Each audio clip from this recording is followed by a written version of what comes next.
ช่มีแต่ว่าเพิ่นและดีกว่าหมู่นะผู้ใดก็บ่ดีแหละในโลกนี่คือสิมีแต่เพิ่นมีความรู้สนธิมีความรู้หลายกว่าหมู่เด้อาวุโสหลายกว่าหมู่รู้เบิดทุกด้านรู้เบิดทุกอย่าง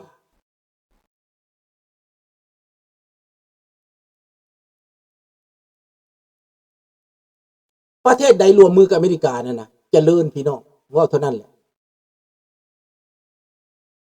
คันผู้ใดคัดและยุ่งแหละคันผู้ใดร่วมมือเลยเจริญขนาดแคนาดาบ่ทันได้เฮ็ดหยังนะยังสิไปบ่รอดแล้วเดี๋ยวนี้นะไปคัดน้อยเดียวนึงนะ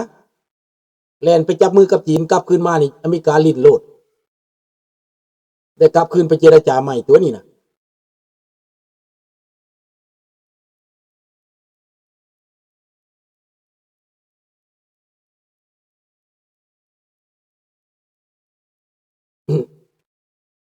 กับพวกเขาเองเนาะพวกเขาเอง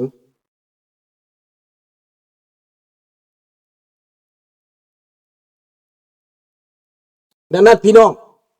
โลกนี่มันไปฮอดใสแล้วเฮายังจิไปฟังการโฆษณาส่วนเสืออยู่บ่เว้าตามความจริงโลดเด้อพี่น้องเด้ออเมริกา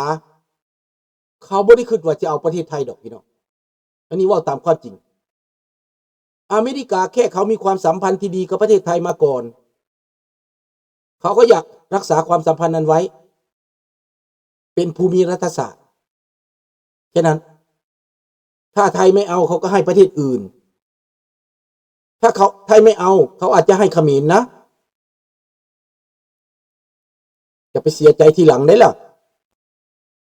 ตอนนี้สำเร็งสีมานี่เขาให้เขมรเด้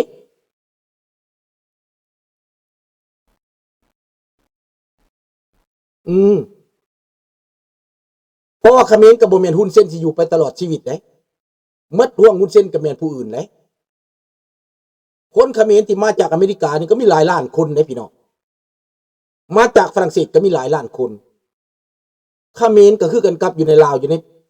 same position ถ้าว่าเอเชียเปลี่ยนไปเป็นประชาธิปไตยคนลาวก็กลับมาคนเขมรก็กลับมาคนเวียดนามก็กลับมาคนกลับมานั้นล้วนแต่มีความรู้ล้วนแต่มีประสบการณ์ในชีวิตจะเป็นคนธรรมดาก็ได้แต่มีประสบการณ์ถ้าคนที่ปรับตัวเองนะไปอยู่ในต่างประเทศแล้วมีบทเรียนลูกเต้าก็มีความรู้มีการศึกษาสมัยก่อนมุ่งอยู่เทิงป่าเทิงภูไม่รู้ภาษาอังกฤษไม่มีความรู้แต่ตอนนี้อยู่ในอเมริกามีความรู้ได้เป็นนักการเมือง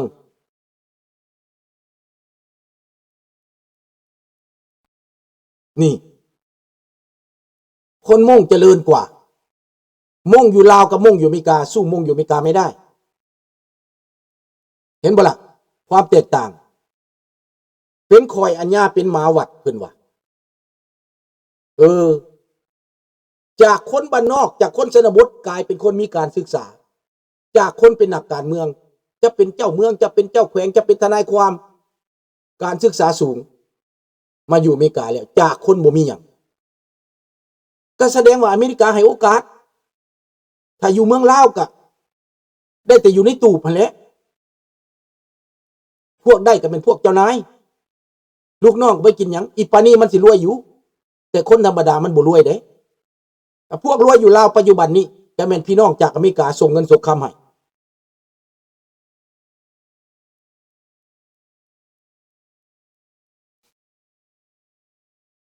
นี่แหละพี่น้องเรื่องจริงมันกำลังเป็นแบบนี้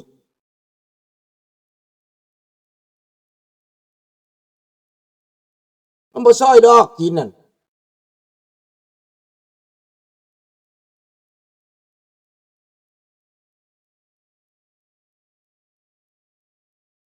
โอ้เรียนประวัติศาสตร์จบอยู่อเมริกาอยู่บีเวอร์ยูนิเวอร์ซิตี้บ่เรียนจบอยู่ไสกะยาแต่เจ้าใส่เป็นมันก็เป็นใส่บ่เป็นมันก็บ่เป็นมันบ่เกิดประโยชน์เรียนจบจากอเมริกามาต่อต้านอเมริกาเจ้าก็บ่ได้ประโยชน์ จิตใจขับแคบเห็นแก่ตัวมันบ่ล่ะ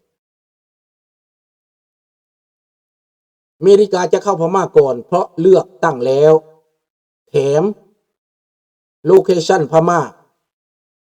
ดีกว่าไทยด้วยซ้ำเขมรสำรับสีลำดับห้าเข้าเขมรแน่นอนพม่าก็เข้าในไทยนี่เขาก็ตั้งสถานทูตเลยเด้สถานทูตอเมริกาในไทยนี่อันนี้ก็ถือว่าเขาอยู่ในไทยเลยแหละ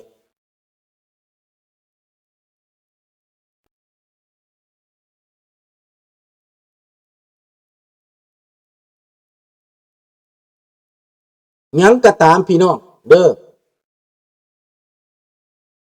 เรื่องนั้นบ่ต้องพูดเด้อลุงโพเด้อลุงหลานขอแบนเด้อตัวนี้เด้อเพราะว่าเอาคำนี้มาพูดว่าบ่ได้เด้อ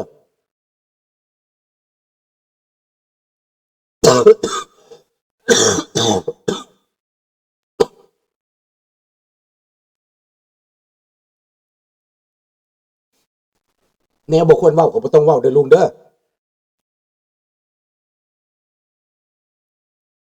เฮามีขอบเขตของเฮาเว้าได้อยู่ในขอบเขต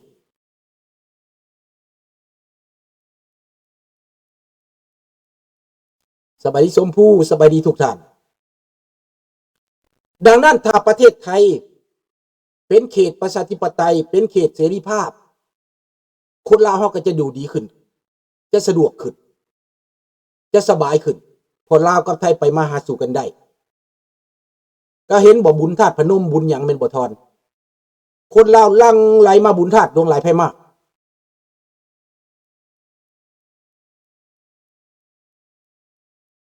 แม่นแหละตั้งอยู่เชียงใหม่อีกนะมันเป็นจุดศูนย์กลางของเอเชียเลยนะเฮาบ่ต้องหวั่นดอกข้าพเจ้าอยากสัญญาให้พวกท่านเข้าใจว่าโลกนี้กำลังเปลี่ยนไปอย่างว่องไวนะเราเตรียมรับความจริงได้เราเตรียมพร้อมแล้วจะเข้าข้างที่มันเจริญที่มันก้าวหน้าเราจะไม่เอาความเก่าความหลังแบบมาเกลียดชังอเมริกานะการเมืองใหม่ยุคใหม่เข้าไปแล้วอเมริกาเปิดกว้างได้การค้าด้านเศรษฐกิจและด้านประชาธิปไตย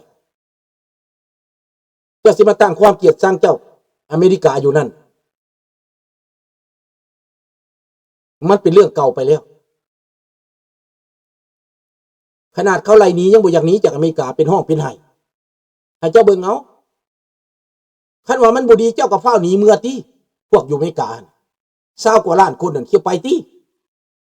พะชังยังอยู่อเมริกาเฮ็ดหยังก็เบิ่งเอาน่ะตัดสินเอาเด้อพี่น้องเด้อว่าอเมริกามันดีหรือบ่ดีมันโอกาสแนวใด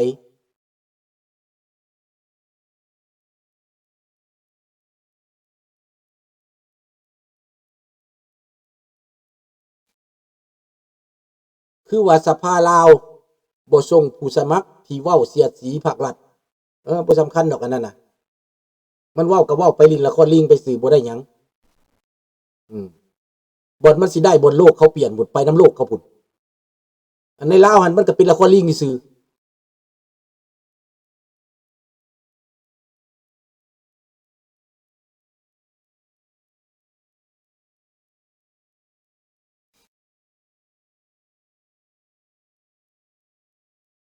ลุงโพบ่ต้องไปเว้าถึงเรื่องนี้เด้อเรื่องวังเรื่องเจ้านี่บ่ต้องเว้าเด้อลุงโพเด้อ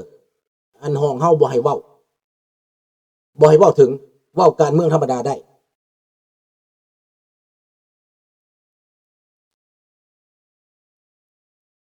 ให้เฮาฉลาดจังหน่อยแน่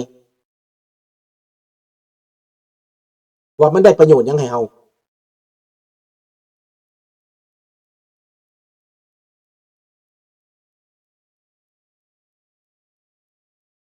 แม่นแหละประเทศเกาะทุเลนี่ก็แน่นอนอเมริกาอยู่เบื้องหลังและเขาจังกล้าประกาศเขามีการสัมพันธ์แหละก่อนเขาสิประกาศเป็นประเทศได้นะมันมีอเมริกาอยู่หั่นแหละเสื้อนี่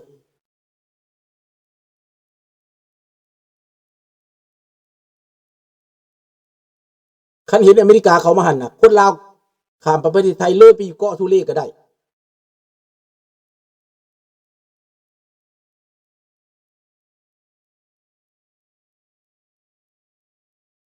มันบ่ได้ดอก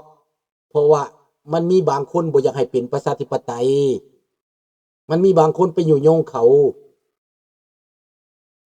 เฮาฮู้อยู่แต่เฮาเว้าบ่ได้เด้อฮู้แล้วแต่เว้าบ่ได้เท่านั้นแหละผ่าน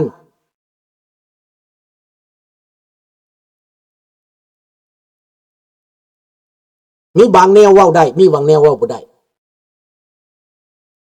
แต่ว่าก็เข้าใจกันเนาะดังนั้นพี่น้องคนลาวต่อไปก็อาจจะได้ไปอยู่เกาะทุเลมันเป็นชายแดนพม่าเด้มันเป็นชายแดนไทยเด้ถ้าเขาเป็นสเตทถ้าเขาเป็นประเทศที่แข็งแรงขึ้นมาน่ะเขาก็ต้องการให้งานก็ต้องการนั่นนี่เด้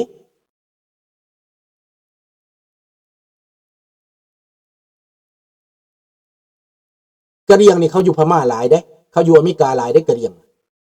คนอเมริกาไปซอยเขาเด้แต่ละพี่น้องก็เห็นแหละความจริงเนาะในอเมริกาที่สิเกิดหยังขึ้นคนก็บ่อยากหนีจับไปแล้วก็พ่อห้องพ่อให้หลังเถื่อก็เป็นตาสงสารขอบใจหลายๆเด้อน้องจันทวีเด้อ thank you มันเป็นตาสงสารเด้คันว่าบ่มักอเมริกาหั่นน่ะ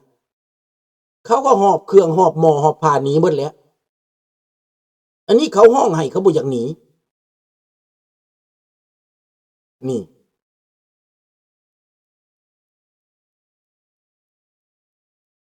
เห็นเห็นประโยชน์อันสั้นๆนั่นมันแม่นอยู่แต่ถ้าเบิ่งผลประโยชน์ยาวๆน่ะเฮาจะเข้าใจว่าความพัวพันมั่นคงกับประเทศมหาอำนาจน่ะให้คิดว่าอิหร่าน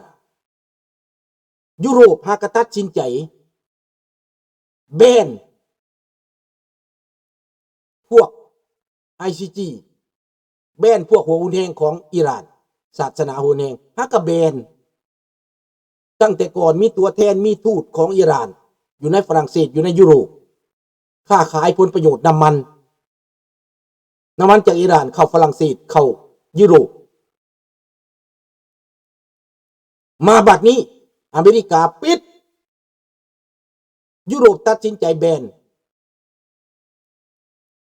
ยุโรปแบนอันอิหร่านแบนผลประโยชน์ของพวกหัวหุนแหงฆ่าคนน่ะจากาลัส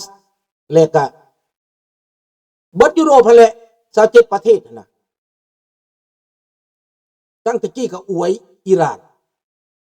ด่าอเมริกาเดี๋ยวนี้ปรากฏว่าซ่องฝรั่งต่างๆเศร้าเว้าให้อเมริกาหลายแล้วเดี๋ยวนี้ผ่อนลงแล้วแต่กี้ลุ่มอเมริกาข้างอิหร่านบัดนี้เมื่ออิหร่านฆ่าคนตายฮอด 3-4 หมื่นคนแล้วซ่องฝรั่งก็เว้าเปลี่ยนแล้วเดี๋ยวนี้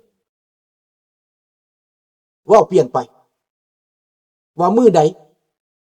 ดทำที่เฮ็ดว่าในระบาดนี่ใดหลังคนก็ว่าเอ้ยทำบ่เฮ็ดดอกทำใจเย็นแท้เพิ่นว่าหลังคนน่ะหลังคนเอาอิหร่านมาออกแถลงการเอาคนเว้าเป็นเนี่ยก็บ่เอาคนบ่จักอีโนอีนี่มาเว้าว่าประชาชนอิหร่านบ่อยากให้เกิดสงครามบ่อยากเกิดสงครามได้เจ้าตายเป็น 3-4 หมื่นแล้วยังบ่เกิดสงครามบ่คันเกิดสงครามขึ้นมาเจ้าอาจจะตาย 1,000 เพิ่มบ่ซั่นไปตายไป 1,000 เฮือนซ่านอาจจะหมุนแต่ได้จัดสรรระบอบเผด็จการนั้นหนีอยู่บ่ได้กลับขึ้นมาสร้างกันใหม่ก็คือเว้านั่นแหละเขาก็เว้าเลยได้มือก่อนว่าอยากได้สันติภาพต้องเตรียมพร้อมสงครามอยากได้ประชาธิปไตยก็ต้องการต่อสู้บ่แม่นสิมานบมาไว้บ่แม่นมาสิมาย่างแล้วได้ประชาธิปไตยนี่อันนั้นคนก็คิดไปได้หรือว่าสิให้ปล่อยข้าพเจ้าว่าคนอิหร่านถ้ามันเงือกงากหลายก็ปล่อยให้มันฆ่ากันอยู่หั่น